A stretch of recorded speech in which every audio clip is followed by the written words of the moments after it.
ഇന്നത്തെ അറിയിപ്പുകൾ. സംസ്ഥാനത്ത് മഴ വീണ്ടും കനക്കുന്നു. കേരളത്തിൽ അടുത്ത 7 ദിവസം വ്യാപകമായ മഴയ്ക്ക് സാധ്യതയുള്ളതായി കേന്ദ്ര കാലാവസ്ഥാ വകുപ്പ് മുന്നറിയിപ്പ് നൽകി. ജൂൺ 14 മുതൽ 16 വരെ ഒറ്റപ്പെട്ട അതിതീവ്ര മഴയ്ക്കും ജൂൺ 12 മുതൽ 16 വരെ ഒറ്റപ്പെട്ട അതിശക്തമായ മഴയ്ക്കും സാധ്യതയുള്ളതായി കേന്ദ്ര കാലാവസ്ഥാ കേന്ദ്രം മുന്നറിയിപ്പ് നൽകി. ജൂൺ 14 കേരളത്തിൽ മണിക്കൂറിൽ പരമാവധി 50 മുതൽ 60 കിലോമീറ്റർ വരെ വേഗതയിൽ കാറ്റ് ശക്തമാകാനും സാധ്യതയുണ്ട്. സംസ്ഥാനത്ത് നാളെ 9 ജില്ലകളിൽ യെല്ലോ അലർട്ടുണ്ട്. പത്തനംതിട്ട, ആലപ്പുഴ, കോട്ടയം, എറണാകുളം, തൃശൂർ, മലപ്പുറം, കോഴിക്കോട്, കണ്ണൂർ, കാസർഗോഡ് ജില്ലകളിലാണ് യെല്ലോ അലർട്ട് പ്രഖ്യാപിച്ചിരിക്കുന്നത്. വ്യാഴാഴ്ച 2 ജില്ലകളിൽ ഓറഞ്ച് അലർട്ടാണ്. കണ്ണൂർ, കാസർഗോഡ് ജില്ലകളിലാണ് ഓറഞ്ച് അലർട്ട് പ്രഖ്യാപിച്ചിരിക്കുന്നത്. കോട്ടയം, എറണാകുളം, ഇടുക്കി, തൃശൂർ, പാലക്കാട്, മലപ്പുറം, കോഴിക്കോട്, വയനാട് ജില്ലകളിൽ യെല്ലോ അലർട്ടും പ്രഖ്യാപിച്ചു. വെള്ളിയാഴ്ച 4 ജില്ലകളിലാണ് ഓറഞ്ച് അലർട്ട്. കോഴിക്കോട്, വയനാട്, കണ്ണൂർ, കാസർഗോഡ് ജില്ലകളിലാണ് ഓറഞ്ച് അലർട്ട് പ്രഖ്യാപിച്ചിരിക്കുന്നത്. ഇതേ ദിവസം 7 ജില്ലകളിൽ യെല്ലോ അലർട്ടും പ്രഖ്യാപിച്ചിട്ടുണ്ട്. പത്തനംതിട്ട, കോട്ടയം, എറണാകുളം, ഇടുക്കി, തൃശൂർ, പാലക്കാട്, മലപ്പുറം ജില്ലകളിലാണ് യെല്ലോ അലർട്ട് പ്രഖ്യാപിച്ചിരിക്കുന്നത്. ശനിയാഴ്ച 9 ജില്ലകളിലാണ് ഓറഞ്ച് അലർട്ട്. ഇടുക്കി, എറണാകുളം, തൃശൂർ, പാലക്കാട്, മലപ്പുറം, കോഴിക്കോട്, വയനാട്, കണ്ണൂർ, കാസർഗോഡ് ജില്ലകളിലാണ് ഓറഞ്ച് അലർട്ട്. തിരുവനന്തപുരം, കൊല്ലം, പത്തനംതിട്ട, ആലപ്പുഴ, കോട്ടയം ജില്ലകൾ യെല്ലോ അലർട്ടായിരിക്കും. News desk MyFin TV. Kochi നഗരത്തിൽ സമൃദ്ധിയുടെ ക്യാന്റീൻ പ്രവർത്തനം ആരംഭിച്ചു. കടവന്ത്രയിലെ GCDA കെട്ടിടത്തിന്റെ 1ാം നിലയിലാണ് ക്യാന്റീൻ പ്രവർത്തിക്കുന്നത്. പ്രഭാത ഭക്ഷണം, ഊൺ, ലഘുഭക്ഷണങ്ങൾ എന്നിവയെല്ലാം തുച്ഛമായ വിലയിൽ ഇവിടെ ലഭിക്കും. ഒരേ സമയം 50 പേർക്ക് ഇരിക്കാം. GCDA ജീവനക്കാർക്ക് സബ്സിഡിയോടെയും പൊതുജനങ്ങൾക്ക് 40 രൂപയുമാണ് ഊണിന് നിരക്ക്.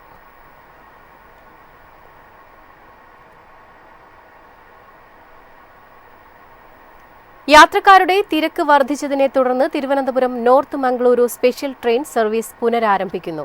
തിരുവനന്തപുരം നോർത്തിൽ നിന്നും 16-ന് വൈകിട്ട് 5:30-ന് പുറപ്പെടുന്ന ട്രെയിൻ പിറ്റേന്ന് രാവിലെ 6:50-ന് മംഗളൂരു ജംഗ്ഷനിലെത്തും. 17-ന് വൈകിട്ട് 3:15-ന് മംഗളൂരുവിൽ നിന്നും പുറപ്പെടുന്ന ട്രെയിൻ അടുത്ത ദിവസം പുലർച്ചെ 3:35-ഓടെ തിരുവനന്തപുരം നോർത്തിലെത്തും.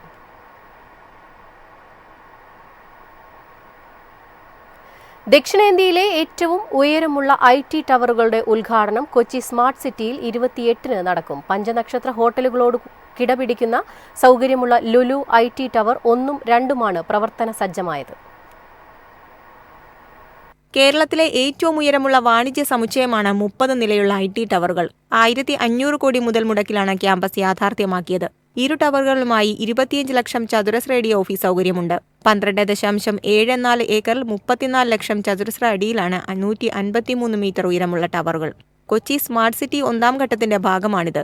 IT ടവറുകൾ പ്രവർത്തനം ആരംഭിക്കുന്നതോടെ 30,000 പേർക്ക് ജോലി ലഭിക്കുമെന്നാണ് പ്രതീക്ഷ. Food court, gym, retail space, 100% power backup, കേന്ദ്രീകൃത AC, മാലിന്യ സംസ്കരണ പ്ലാന്റ്, മഴവെള്ള സംഭരണി എന്നിവയും ടവറിലുണ്ടാകും. 2 ടവറുകളുടെയും മധ്യത്തിലുള്ള അമ്യൂണിറ്റി ടവറിന്റെ 1ാം നിലയിൽ ഒരേ സമയം 2500 പേർക്ക് ഇരിക്കാവുന്ന വിശാലമായ ഫുഡ് കോർട്ടുണ്ട്. 4500 കാറുകൾ പാർക്ക് ചെയ്യാം. 3200 കാറുകൾ റോബോട്ടിക് സംവിധാനം ഉപയോഗിച്ച് പാർക്ക് ചെയ്യാം. ഗ്രൗണ്ട് ഫ്ലോറിൽ ബാങ്കുകളും പ്രവർത്തിക്കും. News desk MyFin TV.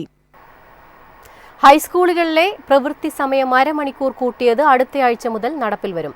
രാവിലെയും വൈകിട്ടും 15 മിനിറ്റ് വർദ്ധിപ്പിക്കാനാണ് തീരുമാനം. ടൈം ടേബിൾ പുനഃക്രമീകരിക്കാൻ വിദ്യാഭ്യാസ വകുപ്പ് സർക്കുലർ പുറത്തിറക്കിയിട്ടുണ്ട്. വിദ്യാഭ്യാസ കലണ്ടർ അനുസരിച്ചുള്ള പ്രവർത്തനങ്ങളുമായി മുന്നോട്ടു പോകുമെന്നും മന്ത്രി V. ശിവൻകുട്ടി അറിയിച്ചു.